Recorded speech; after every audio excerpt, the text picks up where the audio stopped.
Hello everyone, আসসালামু আলাইকুম। শুরু করছি প্রণয়ের অমল কাব্য। লিখেছেন ডিআরএম সোহাগ। পর্ব 14। ফাইজের বাবা মা গ্রামে গিয়েছে।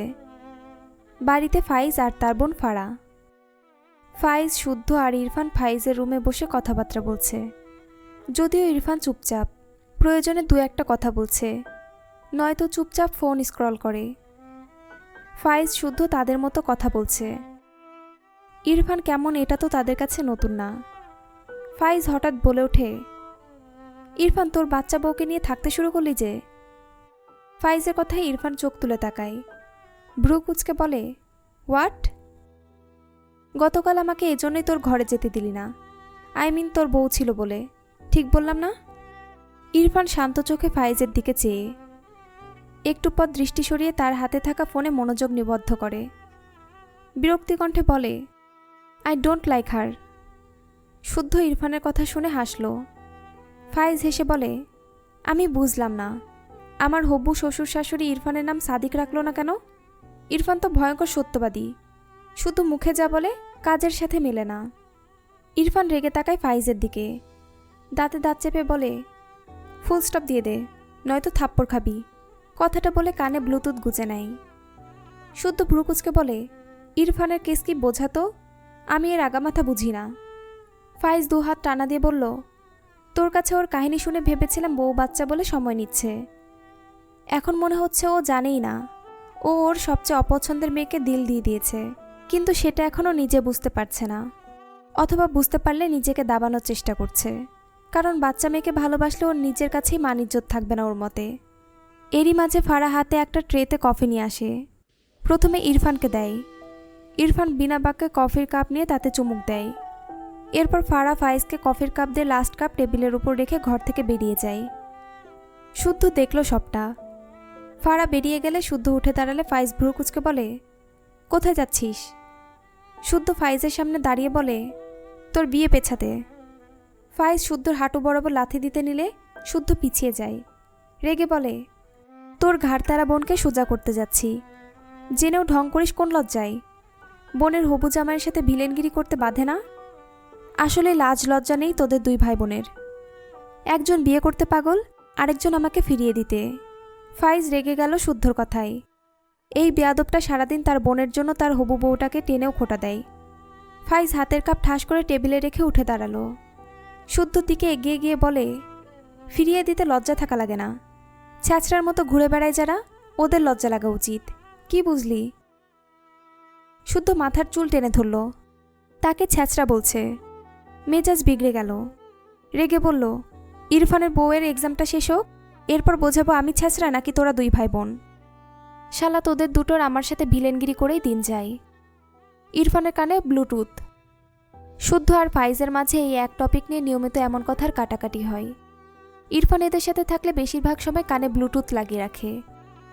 ফাইজ বিরক্ত হয়ে ইরফানের দিকে তাকিয়ে বলে, আরেক রোবট বসে আছে, আরে দুজনের মাঝে দ্বন্দ্ব লাগলে থামানো লাগে। আর একে দেখ, রোবটকে একটা শিক্ষা দিলেও সে সেটা মানে, আর এ শালা মানুষ হয়ে রোবট প্রোম্যাক্স। ইরফান শুনলই না এদের কথা। শুদ্ধ টেবিল থেকে কফির কাপ তুলে নেয় ডান হাতে। বা হাতে ফাইজের হাত টেনে বাইরে যেতে যেতে বলে, আয় তোকে দেখাচ্ছি কে ছ্যাঁচড়া, আমি নাকি তোর ননির পুতুল ডায়ানি বোন। ফাইজ শুদ্ধর পিঠে থাপ্পড় দিয়ে বলে, খবরদার আমার বোনকে ডাইনি বলেছিস তো। শুদ্ধ পাত্তা দিল না। ফারা ডাইনিংয়ে মনমরা হয়ে বসেছিল। তার ভাই আর ফাইজকে দেখে অবাক হয় ফারা। শুদ্ধ দ্রুত পায়ে এসে ফারার সামনে দাঁড়ায়। চোখের পলকে গরম কফি নিজের ডান হাতের উপর ঢেলে দেয়। ফারা চোখ বড় বড় করে তাকায়, শব্দ করে ডাকে, শুদ্ধ ভাই। ফাইজ নিজেও অবাক হয়েছে। কফি চুলা থেকে নামিয়েই ফারা দিয়ে এসেছিল। ফাইজ নিজেও খেয়ে আসলো মাত্র।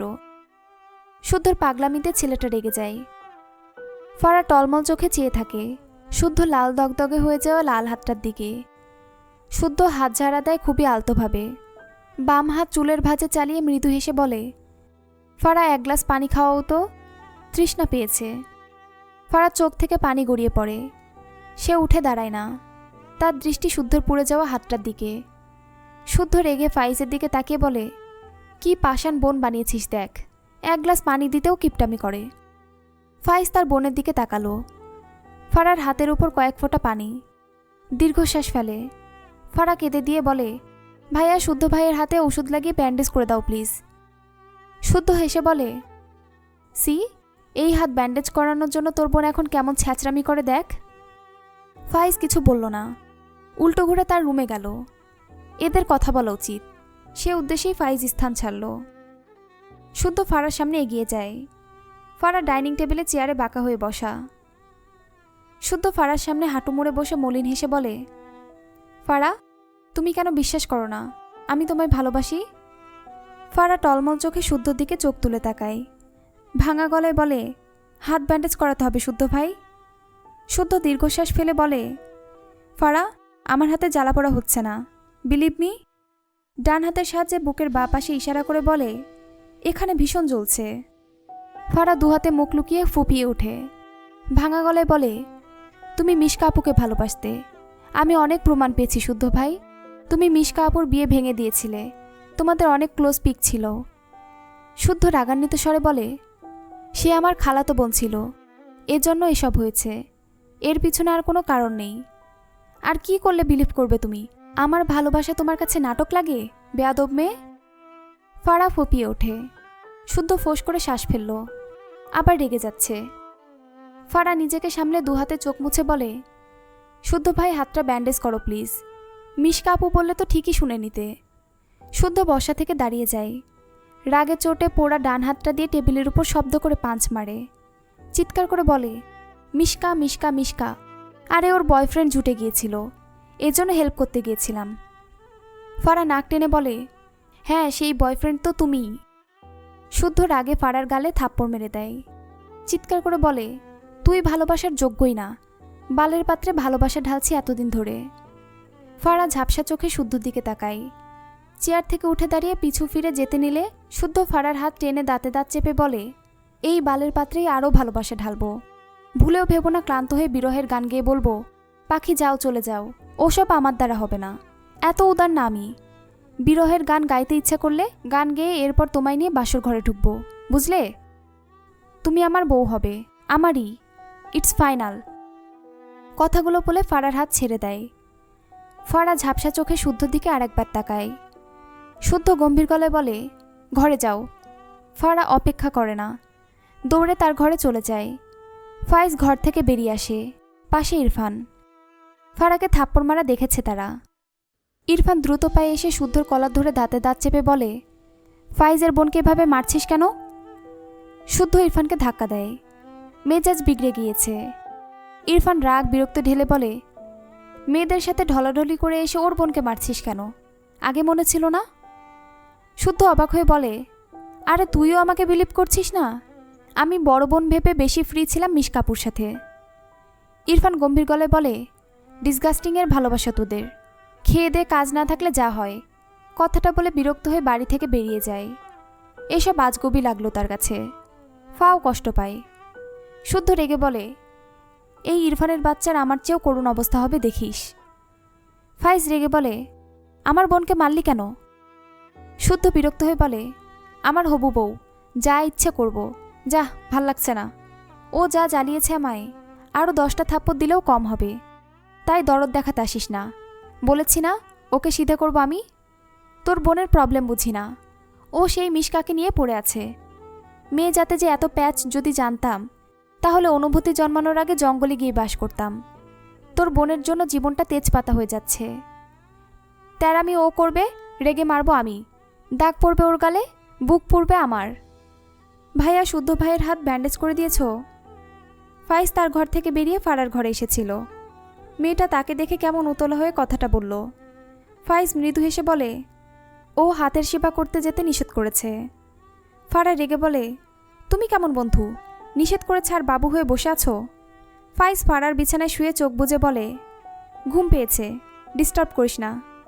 ফারা এগিয়ে এসে বলে, ইনায়ার সাথে রাশেদের সেটিং করিয়ে দিচ্ছি, দাঁড়াও।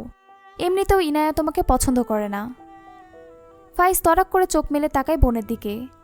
কি রে ভাই, এরা সবাই তার বউটাকে নিয়ে কেন পড়ে? বউ না হতেই কেউ না কেউ শুধু সুতো টেনে ধরছে। ফারা কথাটা বলে ধূপধাপ পা ফেলে ঘর থেকে বেরিয়ে গেল।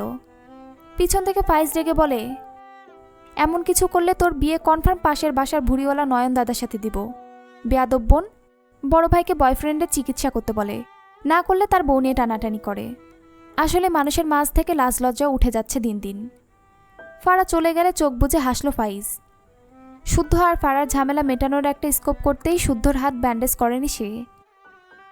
কিন্তু তার বোন যে জেদি, সত্যি সত্যি তার বউয়ের পিছনে লাগবে না তো?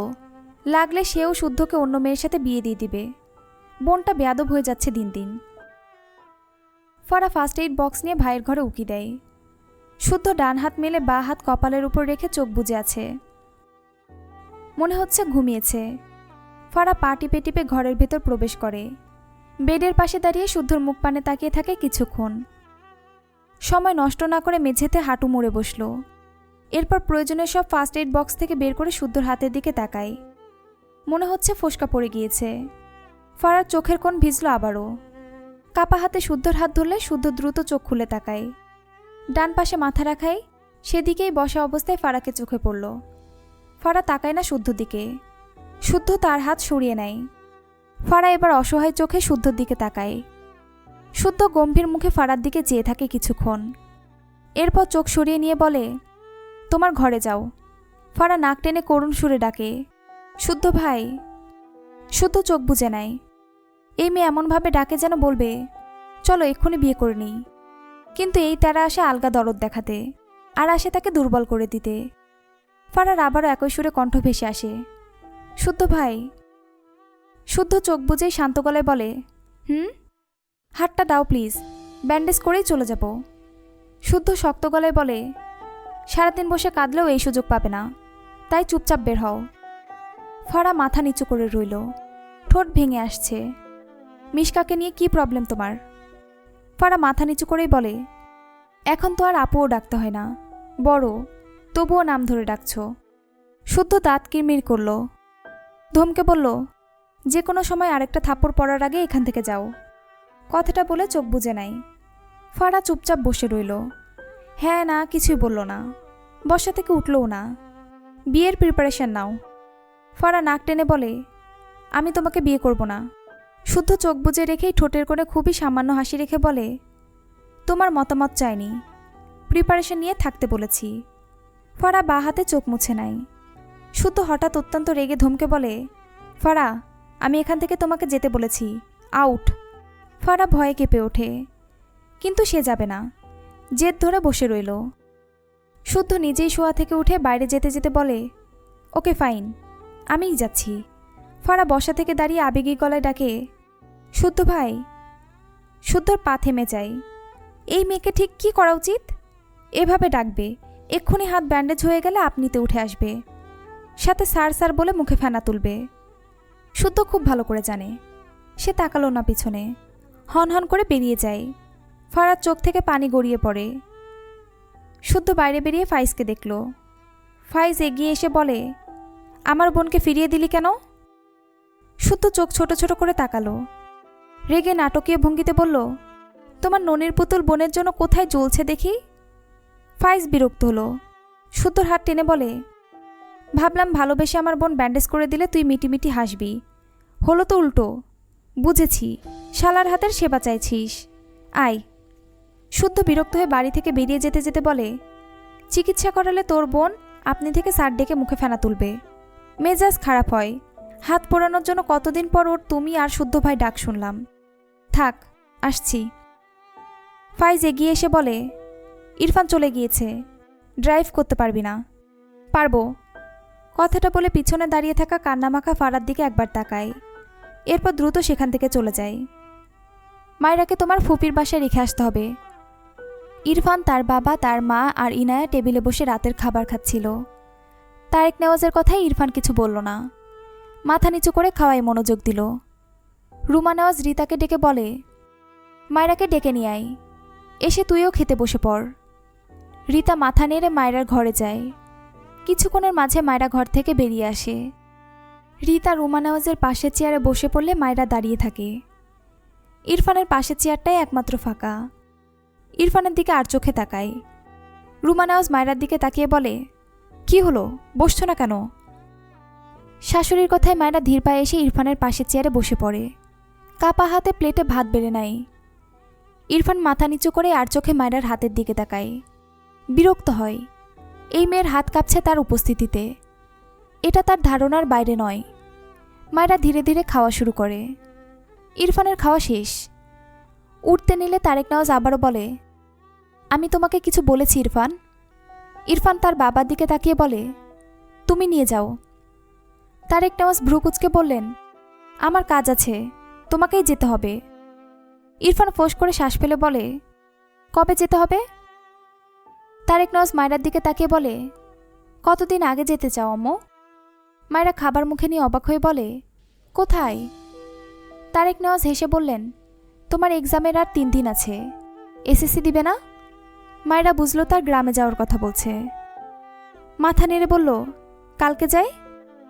তারেক নওয়াজ ইরফানের দিকে তাকিয়ে বলে, তোমার ফুপুর বাড়ি রেখে আসবে মায়রাকে, ওর বাবার বাড়ি নয়, বুঝেছ? ইরফান ভ্রু কুঁচকে তাকালো। বাবার বাড়ি থাকতে তার ফুপুর বাড়ি কেন? ব্যাপারটা তার কাছে অদ্ভুত লাগলো। সাথে রুমা নেওয়াজ, ইনায়া দুজনেও অবাক হলো। তবে তারেক নওয়াজ কিছু বলল না, তারাও কেউ কিছু জিজ্ঞেস করল না। মায়েরা বুঝলো তাকে ইরফান রাখতে যাবে। আমতামতা করে শ্বশুরের দিকে তাকিয়ে বলল, বাবা আপনি রেখে আসতে পারবেন না? তারেক নওয়াজ হেসে বলল, আমার কাজ আছে আম্মু। মায়েরা মন খারাপ করে খাবারে মন দিল। বাম পাশে ইরফানকে এখনো বসে থাকতে দেখে ঘাড় বাঁকিয়ে দেখল ইরফান তার দিকেই চেয়ে আছে। মায়েরা ধীরে ধীরে চোখ সরিয়ে তার প্লেটে থাকা ভাতের দিকে আনে। এই লোক এমন করে তাকিয়ে থাকে কেন মায়েরা বোঝে না। কি অদ্ভুত, লাস্ট বেশ কয়েকদিন হলো শুধু গম্ভীর চোখে রোবটের ন্যায় তার দিকেই তাকিয়ে থাকে। এখনও তাকিয়ে আছে। মায়েরার অস্বস্তি হয়, দ্রুত খাওয়ার চেষ্টা করে। উদ্দেশ্য খেয়েই দৌড় দিবে এখান থেকে। এই লোক তো যায় না। ইরফান মায়রাকে নাকে মুখে খেতে দেখে রেগে যায়। কিছু বলার আগেই মায়রার কাশি উঠে যায়। ইরফান মায়রার সামনে 1 গ্লাস পানি রাখে। মায়রা দ্রুত তার সামনে থেকে পানি নিয়ে খায়। নাকে মুখে ভাত উঠে গিয়েছিল। ইরফানের ইচ্ছে করল মায়রার কানের গোড়ায় কষিয়ে একটা থাপ্পড় দিতে। জোরে ধমক দিয়ে দাঁতে দাঁত চেপে বলে, থাপ্পড় খাওয়ার জন্য মুখিয়ে থাকো? এই মেয়ে, তুমি বাচ্চা? মায়রা কেঁপে ওঠে, চোখ জোরে পানি টলমল করছে। না, ধমক খেয়ে নয়, খাবার নাকে মুখে উঠেছে বলে। ইরফান আর মায়রার দিকে সবাই চেয়ে আছে। মায়রা সবার দিকে অসহায় চোখে তাকালো। সবাই মায়রার দিকে, আর ইরফান মায়রার দিকে। মায়রা আর চোখে ইরফানের দিকে তাকায়। এই লোকটা তাকে দিনরাত অত্যাচার করে মারে। উফ, আগেই ভালো ছিল, 2টো থাপ্পড় মেরে হাওয়া হয়ে যেত, আর এখন পাশে বসে উল্টে পাল্টে ভাজে। মায়রা ধীরে ধীরে ইরফানের দিকে তাকায়। জিভ দিয়ে ঠোঁট ভিজিয়ে বলে, আপনি যান। হোয়াই? মায়রা তার সামনে বসে ইনায়ের দিকে তাকিয়ে কাঁদো কাঁদো মুখ করে বলে, আপু তোমার এই তার শাশুড়ির দিকে তাকিয়ে থেমে যায়। তার ছেলেকে কিছু বললে আবার তাকে ধমক খেতে হয়। অতঃপর মেকি হেসে বলল, আপু তোমার খাওয়া শেষ হয়েছে? ইনায়া তার ভাইয়ের দিকে তাকায়। ইরফান চোখ মুখ শক্ত করে মায়রার দিকে চেয়ে আছে। খাওয়ার মাঝে বারবার কথা বলছে। তার ভাই মায়রাকে যে এখনো থাপ্পড় মারেনি এই ঢের। ইশারায় দেখালো, চুপচাপ খাও। মায়রা বিরক্ত হয়ে বলে, তোমার ভাইয়াকে আমি ভয় পাই না বুঝলে, সব সময় আমায় ভেজে খাওয়ার ধান্দায় থাকে। তোমার ভাইয়াকে। ইরফান গমগমে গলায় ধমক দেয়, শাট আপ। কানের কাছে এমন রাম ধমক খেয়ে মায়রা চোখ বুজে কেঁপে ওঠে। তারেক নওয়াজ গম্ভীর মুখে চেয়ে আছে। রুমা নেওয়াজের চোখে বিরক্তি। ইরফান দ্রুত উঠে গটগট পায়ে চলে যায়। এরপর রুমা নেওয়াজ সহ তারেক নওয়াজ ঘরে চলে যায়। তারেক নওয়াজের মুখে হাসি ছিল। ঘরে গেলে তার স্ত্রী বিরক্ত হয়ে বলে, তোমার আবার কি হলো? ছেলে, ছেলের বউ, এখন তুমিও? সব জুটেছে পাগলের দল। তারেক নওয়াজ কিছু বলল না। একটু পর আফসোসের সুরে বলে, আমার ছেলেটা আমার মতো হতে পারল না। আমি তোমাকে এখনো ভালোবাসি বলি, ভেবে দেখো। রুমা নেওয়াজ কটমট চোখে স্বামীর পানে চাইলেন। তোমার ছেলের বউ যেমন বাচাল, তোমার ছেলে প্রয়োজনেও কথা বলে না। বিয়ের আগে দেখনি এই মেয়ে এত কথা বলে? 2 মেয়েরও 2জন জুড়ে দিয়েছ।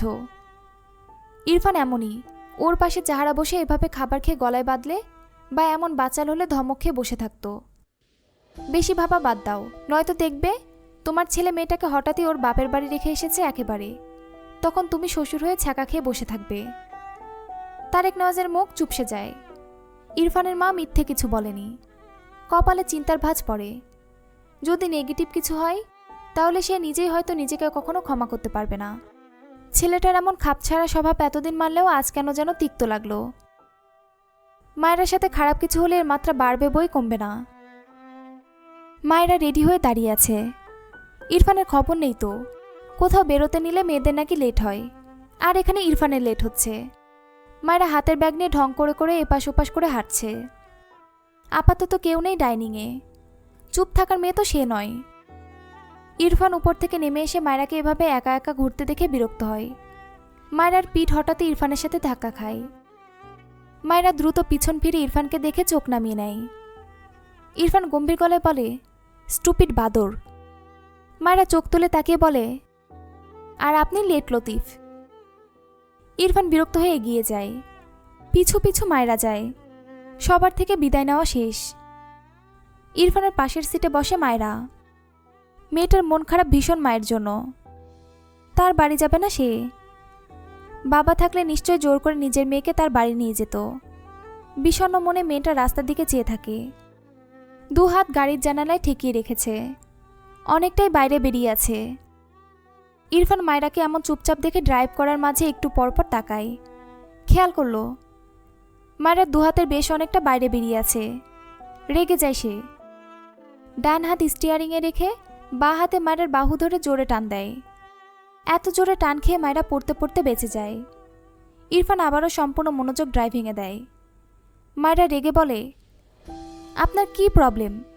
ডান হাতের বাহু ডলতে ডলতে বলে, হাত দুটো মনে হয় সরকারি পেয়েছে। উফ। ইরফান রেগে বলে, শাট আপ স্টুপিড বাদর। মায়েরা বিরক্ত হয়ে আবারও জানালার দিকে তাকালে দেখলো কাঁচ তুলে দেওয়া। মায়েরার মন খারাপ হয়ে যায়। কি সুন্দর হাওয়া খাচ্ছিল, এই লোকটা ভেস্তে দিচ্ছে। ঘাড় বাঁকিয়ে মিনমিন করে বলে, কাজটা একটু নামিয়ে দিন না। ইরফানের গম্ভীর স্বর, নো। মায়েরা মুখ ভেঙচি কাটে। কিছু দূর গেলে রাস্তার পাশে ফুচকা দেখে দ্রুত ইরফানের দিকে তাকায়। বলার আগেই মুখ চুপসে যায়। এই লোক তাকে কিছুই করতে দেয় না। এমন পাষাণ লোক এই দুনিয়ায় আর দুটো আছে কিনা তার সন্দেহ। তবু ক্ষীণ আশা নিয়ে বলে, ইনায়া আপুর ভাইয়া। মায়েরার সম্বোধনে ইরফান অদ্ভুত চোখে তাকায় মায়েরার দিকে একবার। মায়েরা আমতা আমতা করে বলে, আপনি আমাকে বউ মানেন না, আমিও আপনাকে স্বামী মানি না, তাই এটা বলছি। পছন্দ হয়নি? ইরফান রেগে বলে, স্টুপিড, জাস্ট শাট আপ, নয়তো থাপড়ে গাল লাল করব। মায়েরা গালে হাত দিয়ে মিনমিন করে বলল, একটু ফুচকা খাওয়াবেন প্লিজ? আমি আপনাকে করলা ভাজি করে খাওয়াবো, প্রমিস। ইরফান ব্রেক কষে মায়েরার দিকে চেয়ে ধমকে বলে, হোয়াট? মায়েরা ধমক খেয়ে ঝাঁকি দিয়ে ওঠে। জিভেই কামড় দেয়। করলা তো তার পছন্দ, এই লোকের অপছন্দ। ভুলভাল বলে ফেলেছে। মায়েরা ইনোসেন্ট ফেস বানিয়ে বলে, আমি ফুচকা খেতে চাই প্লিজ। আপনাকে পছন্দের খাবারই খাওয়াবো। আপনার কাপড় কেচে দেব আপনি চাইলে, তাও ফুচকা খাওয়ান। ইরফান ফোঁস করে শ্বাস ফেলে। গাড়ি থেকে বেরিয়ে যায়। মায়েরা ভাবে হয়তো ফুচকা আনতে গিয়েছে। মুখে হাসি ফুটে ওঠে। বিড়বিড় করে, যতটা খারাপ ভাবি ততটা না। 2 মিনিটের মাথায় ইরফান গাড়ির দরজা খুলে সিটে বসে। মায়েরা ইরফানের হাতের দিকে তাকালে দেখলো ফুচকা নেই, কিন্তু ছোট কিছু একটা। ইরফান গম্ভীর মুখে স্কচ টেপের উপর থেকে কাগজ ছিঁড়লে মায়েরা চোখ বড় বড় করে তাকায়। ইরফান তার দিকে তাকালে মায়েরা তার ঠোঁট চেপে ধরে। দরজার সাথে চেপে যায়। ইরফান মায়েরার দিকে এগোলে মায়েরা বাঁ হাতে তার ঠোঁট চেপে ডান হাতে ইরফানের বুকে হাত দিয়ে ঠেলে সরাতে চায়। চুনোপুটি শরীরের মায়েরা তো এমন বলিষ্ঠ শরীর ইরফানের সাথে পারে না। ইরফান মায়েরা 2 হাত একসঙ্গে তার বাঁ হাতের মুঠোয় চেপে ধরে।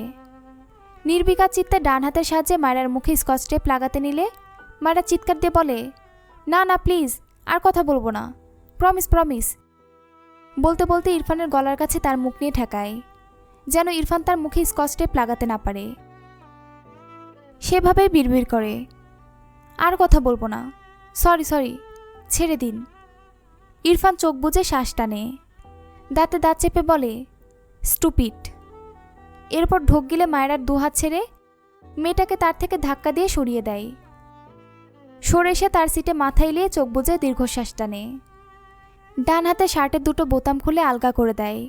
বাঁ হাতে স্টিয়ারিং শক্ত হাতে চেপে ধরে। মায়েরাকে ধাক্কা দেওয়ায় মেয়েটার মাথা গাড়ির কাচের সাথে ধাক্কা লাগে। মায়েরা বাঁ হাতে মাথা ডলে, ভীত চোখে ইরফানের দিকে তাকায়। কিছুক্ষণ পর ইরফান চোখ খুলে মায়েরার দিকে চেয়ে দাঁতে দাঁত চেপে বলে, জাস্ট আর একটা কথা বলবে, এই স্কচ টেপের পুরোটা মুখে লাগাবো, স্টুপিড। এরপর এসি ছেড়ে গাড়ি স্টার্ট দেয়। মায়েরা সিটে মাথা এলিয়ে দিয়ে চোখ বুজে নেয়, মনে মনে বিড়বিড় করে, একটু ফুচকা খেতে চাওয়ায় কি করলো, কি পাষাণ, উফ, দাজ্জাল লোক একটা।